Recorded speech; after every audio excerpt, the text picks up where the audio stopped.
The first few moments with the fighting game are spent playing the game, learning combos, and hopping online only to get washed instantly. Or, I don't know, maybe actually winning? This is how it's just like, Don't go.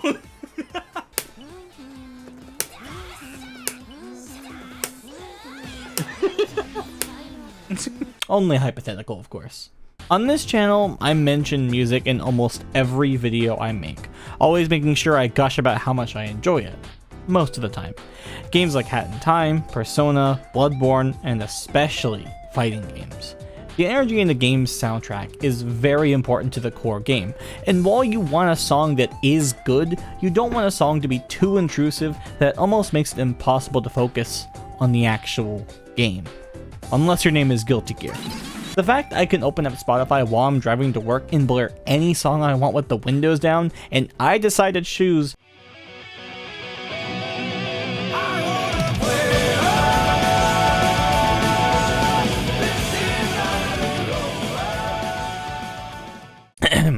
Where were we? While I noticed a lot of my friends pay attention to these songs for what they are, and we can both go back and forth about what our favorite songs are, I've noticed that some people just don't pay attention. But there is another side to that, where I start humming the melody to Ryu or Guile's theme, or an iconic stage from Smash, and someone will immediately say, "Hey, isn't that from that one game?"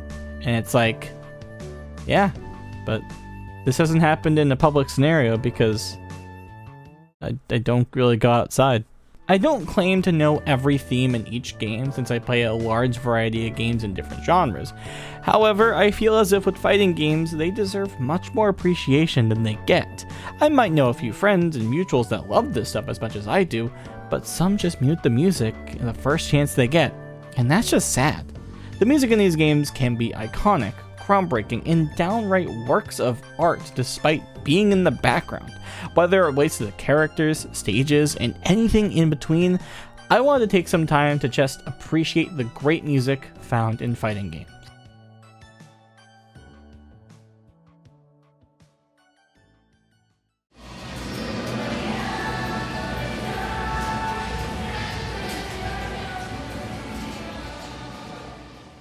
Much like any soundtrack, how the opening theme plays can either stir up interest or be skipped entirely. Games like Persona have intros that sell what the game is all about with these highly animated intro scenes, colorful cast of characters, and in Persona 4's case, a harmonica.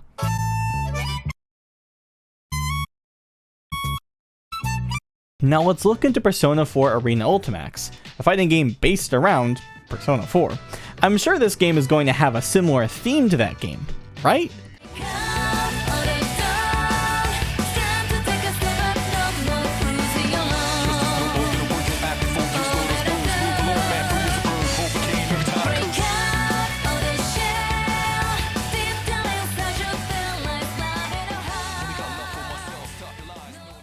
Oh my. No. This is even better. The animation in these openings is already a huge thing that matters because intros in fighting games go all the way back to the arcade era. Each intro that played on most fighting game cabinets was always trying to just grab your attention and suck the quarters out of your wallet. The flashing lights and music you can sort of hear in a loud arcade environment was something that, in my eyes, has retained in fighting games to this day. Games like the aforementioned Persona 4 Arena Ultimax aren't the only ones though. Let's take a look at a couple examples before we dive further.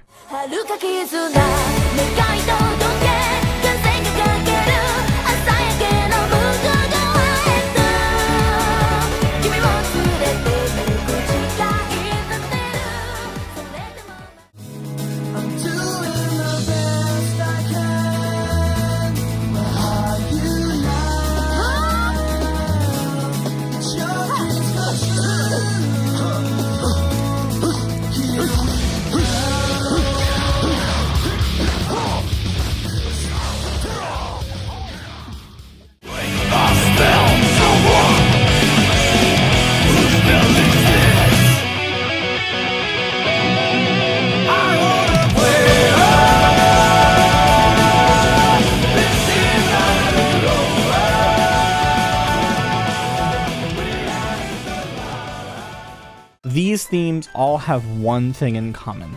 they kick major ass. They all have cinematic and well-polished openings, showing off the characters in the game's signature style, flashing scene by scene to show off the best qualities of a character, and the music that just blares in your face and demands your attention. Artists like Raito, who was responsible for helping make the opening to Under Night in Birth, really made a song that captures the feel of Under Night, and I really don't know how else to describe it, but other than just listening to the song in the game. From the opening melody, chord progressions, and guitar riffs by Masahiro Aoki, and the well-sung and performed vocals by Sakura Aisado, all culminate to make a song that, for me, at least goes further beyond a song made for just a fighting game or a video game in general.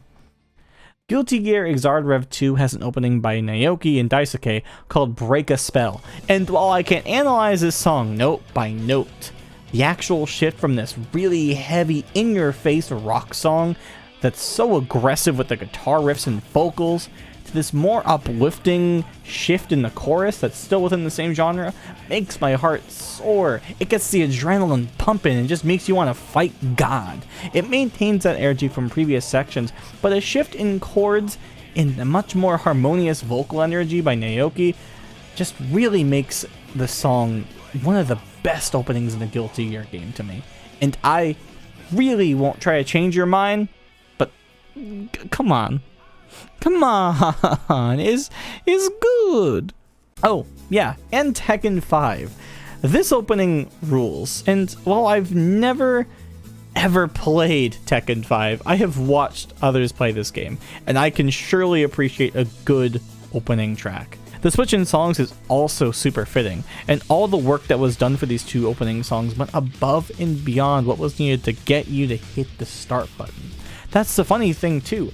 These game openings are all so good, even games I failed to mention like Skullgirls, Smash Bros. Brawl, and many more all try to hook you into starting their game up. Oh, and don't even get me started on what I assume is the opening of Street Fighter 6, because holy shit, this song is insanely hype and brings back that hip-hop element I loved from games like Third Strike.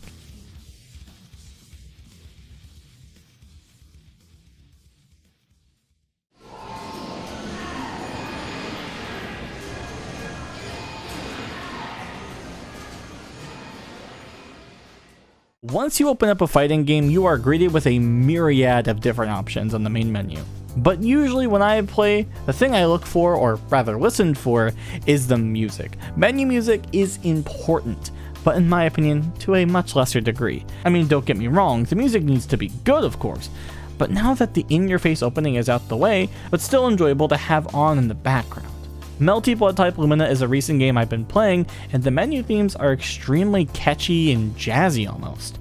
Most themes are just really relaxing and have really good vibes, for lack of better words. Skullgirls is one such other example, where the music matches the overall vibe of the game too. The entire soundtrack to Skullgirls is very much influenced by big band, jazz, and various swing artists of yesteryear, so having a sort of tense but almost relaxing menu theme is nice. It's getting you ready to select online and get mixed up by a peacock player mashing buttons. Oh, how I love you, Skullgirls. Arguably a much more important menu theme in a fighting game is the tried and true character select though.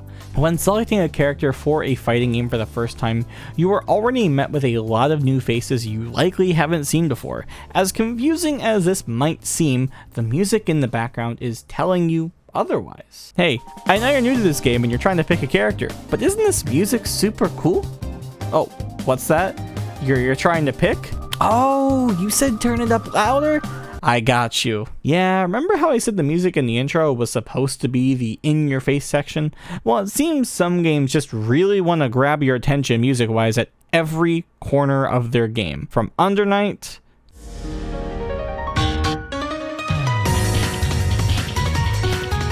to Skullgirls,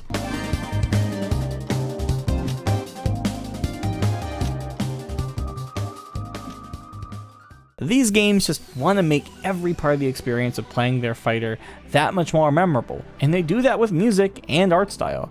Another game I really want to touch up on briefly is Street Fighter Third Strike, and I will want to just play the actual character select theme and we can move on from there. Select and make your first pick. 986. Choose and pick the best one. 5, 4, 3, 2, 1.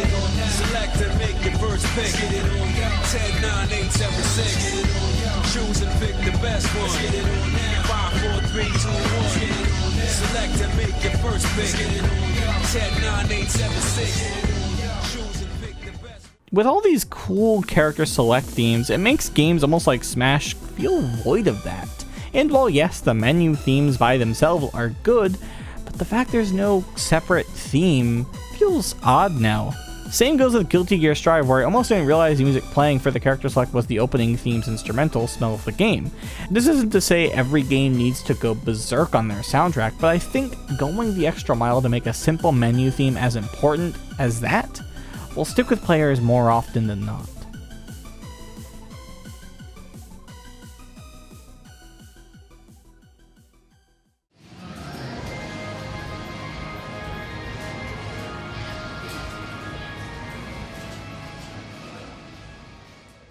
After jumping into a game, you picked your character on your stage and you hear the music blaring. Not sure whether it relates to the stage you picked or the character. What might seem like a question 5% of people or less ask, who is part of that 5%? Well, you're listening to them right now. Character themes are just as they sound, a song specifically made with one character in mind that symbolizes who they are in the song. Street Fighter is by far the most iconic of the bunch, having the most recognizable themes and melodies for each of their fighters. You have Ryu, Guile, Akuma, and many, many, many more that all stand on their own as great pieces of music and part of video game history. This isn't only found in Street Fighter though, because our loud and proud friend Guilty Gear is here to bang on our door and shed some damn light on how to make a character theme. A Daisuke, hit it.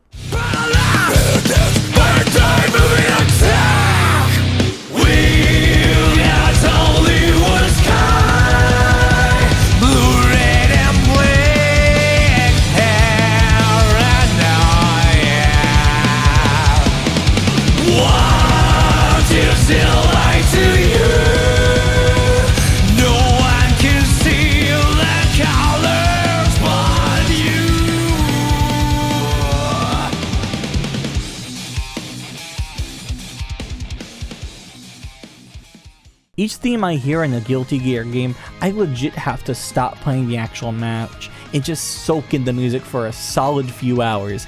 Each theme is this fully composed masterpiece of rock ballads that all tell each character's story in a much more simplified but artistic manner.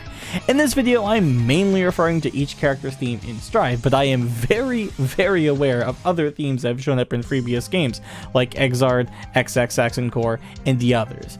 Much like how I feel about loving each character's themes in games like Street Fighter Third Strike, Guilty Gear's energy is something that, to me, is unmatched to this day.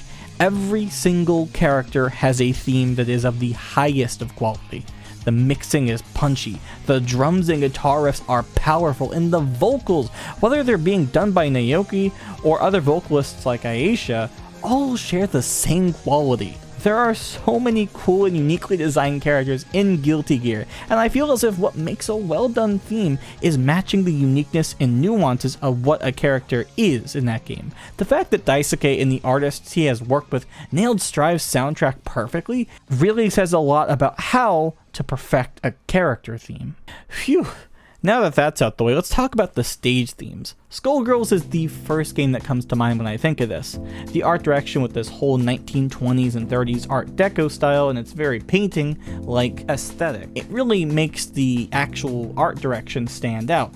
And when you have art direction that kind of reminds you of that era of like the Art Deco kind of style, it's gonna bring back some, swing and jazzy kind of vibes. And I think Skullgirls really does that genre justice here. Let's go ahead and listen to a track.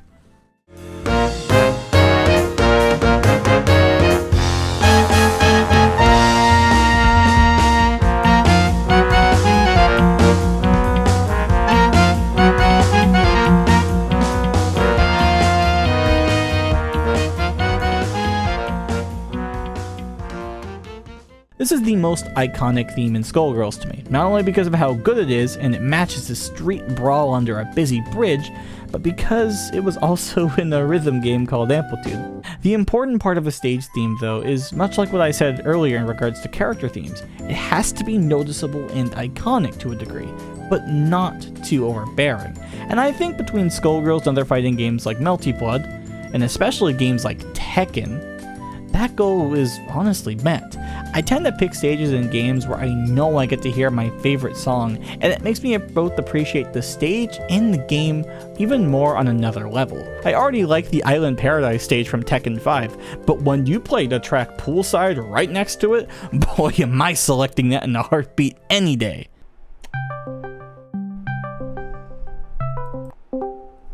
You forgot Moonsiders. So yeah, Moonsiders is a song that plays in Tekken 7 from the Infinite Azure stage. I already was going to pick this stage when I picked this game up because it looks super pretty. But this uplifting but also trance-like piano melody with some fast liquid drum and bass percussion to top it all off, well, needless to say, I'm sold. If I ever lab in a fighting game, even if it isn't Tekken, I am more than likely to put this song in the background due to how relaxing it is to practice to. It's just this song that exists in this serene, watery stage, and the fact it makes the second version of its theme look like a joke, granted I still think it's good, really says a lot about Moonsiders Part 1 in specific. Marvel vs. Capcom 2 is filled with iconic stage themes. Clock Tower is used in almost every Maximilian Dude video for a reason, but not only just from Max using these songs in the back of his videos, but the themes in Marvel vs. Capcom 2 are so good at balancing the mix of both being iconic, but not too loud where you won't hear the character quips and sound effects and much more. That stuff is just part of Marvel vs. Capcom 2 and its iconicism. The stages themselves also look fantastic, and songs like the aforementioned Clock Tower have lived in my head rent-free for the longest time. While I only ever get to experience this game a few times, the times I did were at an arcade in Tennessee while on a trip with my friend.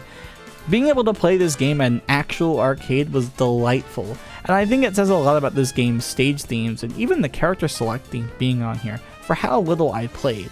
Marvel 2 is just that good.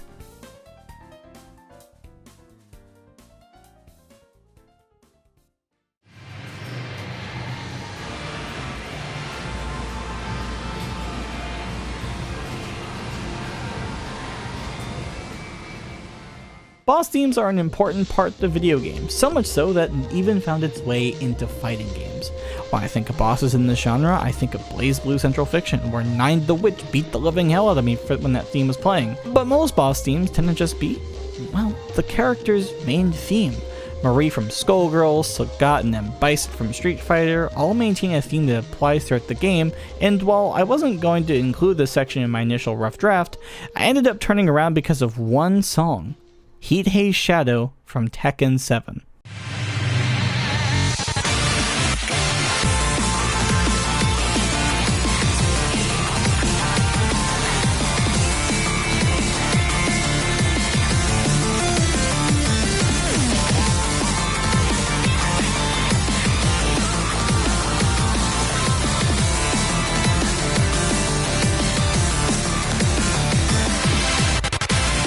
I know next to nothing about the story of Tekken other than the bare minimum, but when I experienced this boss fight for the first time and I heard Heat Haze Shadow kick in, my eyes widened and my adrenaline was pumping.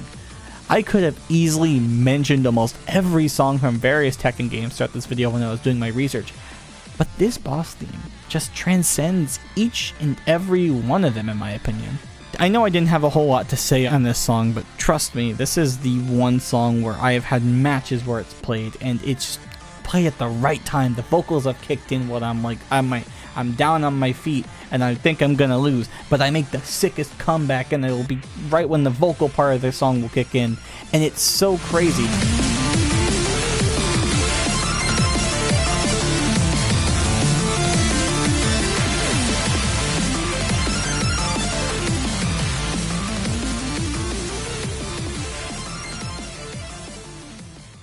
Smash has some incredible music amongst all the iconic remixes and inclusions of other iconic songs in gaming, from Nintendo to Square Enix to even Minecraft. Yeah, here we are, baby, the real future of gaming. But when it comes to boss themes in Smash, I was instantly reminded of the one and only Taboo from Brawl.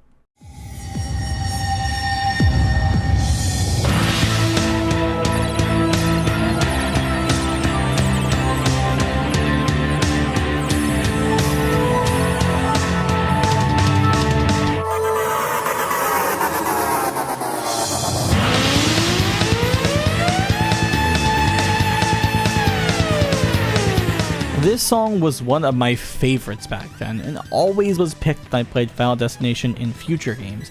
The amount of energy here is unmatched to many other boss themes and other entries in the series. There was of course the Master Hand fight from Smash Melee 2, which is also a very climatic battle theme in my opinion, but Taboo and knowing the story to Smash Brawl all culminates into this really grand boss theme that just feels so intense, especially if you play this game on the hardest difficulty. Taboo is brutal then, and I'm not that good at Smash, but I look, man, he tough. Bosses in fighting games might be a pain, but when a developer gets new music for this actual boss, it makes the actual fight all of the more worth experiencing, even if most people will ignore it or only do that fight one time. It matters so much. An iconic boss theme like Hitei's Shadow, as mentioned, can stick with your brain for a lifetime.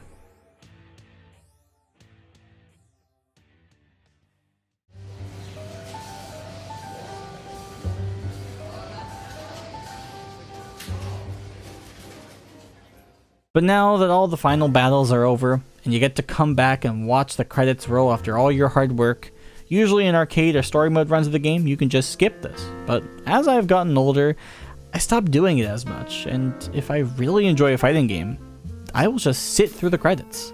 On one hand, it's to appreciate the work that was, going into a game to make it so good, but the other part is to more or less enjoy the music.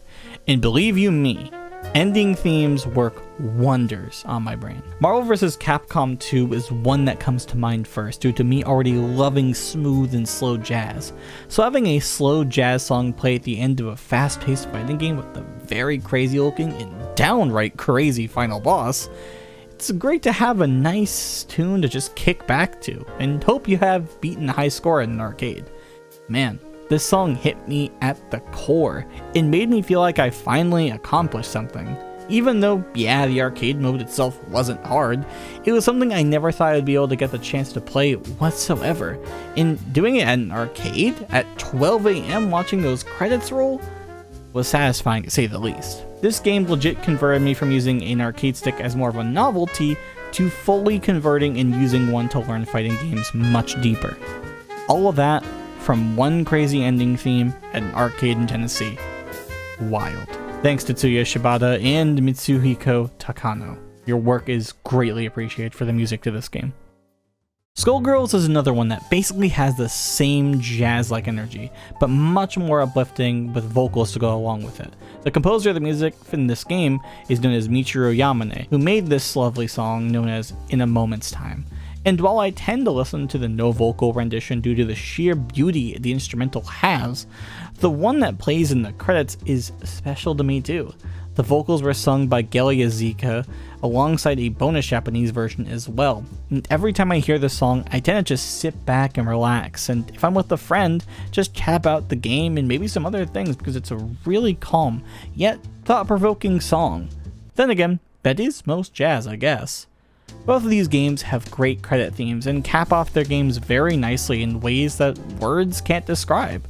Well, that isn't entirely true, because Marvel vs. Capcom 2 has the iconic line at the end that says, "Thanks for playing Marvel vs. Capcom 2. Your name will be described in the pages of fighting history."